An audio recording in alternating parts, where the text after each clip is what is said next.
It's like I'm coming to meet my shadow. Oof, that was heavy. Welcome. Hi, thanks. My name is Brion Prince, and I'm a writer. I mostly write poetry and some prose. You can call it narrative poetry. That's what it's classified under, as narrative.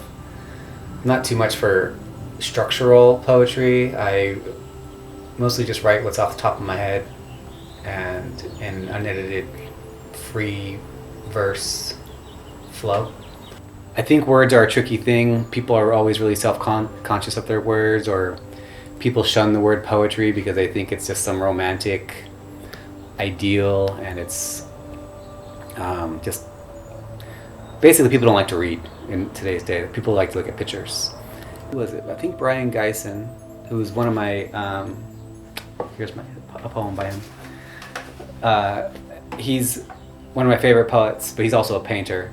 But he was part of the Beat generation, and he said one thing, I don't know if it's his words or not, but it stuck with me for my whole life. And he basically said that no one owns a word. It's like free range. Like you can pull any word you want, arrange it how you want it, and it's yours. And like no one owns those words, so you can use them freely and however you want to. And to me, that's so liberating. I love the idea that you can just take poems or take words, formulate your own structure, length, stanzas, however you want to do it, and that's your communication, your piece of poetry. To me, it's not even about the reader. It's about the writer who's writing the poetry. Because I dabbled in some cut-up poetry, which is where I would write a short story, but then you cut it up, and what you do is you take your page and you slice it into 4, and then you rearrange the 4 pieces of the puzzle, and then you rewrite it straight across, line for line. And it's an amazing experiment. I learned this from Tristan Tzara, who's the OG Dada. He was like the birth of Dada art. But then Brion Gysin and William Burroughs picked it up and made it popular, and they actually wrote books this way. But what I've found in my experiments is the storyline of that original short story, it actually comes out in the cut-up. It's amazing, even though it's all rearranged. When I started writing poetry is when I was taking the train to Irvine. That's my job. That's when I started writing, actually. Boom, that's it. I forgot to tell that part.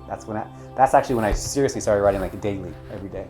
Because I was on the train and I was inspired and I was quiet, observing life. One of my poems was called like On the Train. I think it's called On the Train. Just be like one thought. Like I wrote a poem. I was driving home from Irvine one time, but I was already in this poetry kick, and I just saw like an abortion bumper sticker on someone's car, right?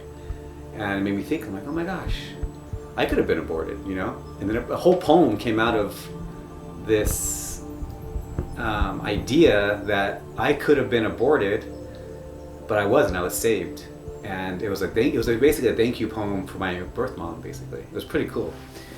All right. Perfect. Just concise like a poem. I mean, I could probably read a poem. And I wrote this about 4 months ago. To relate, to escape. It depends on where the contemplation takes me.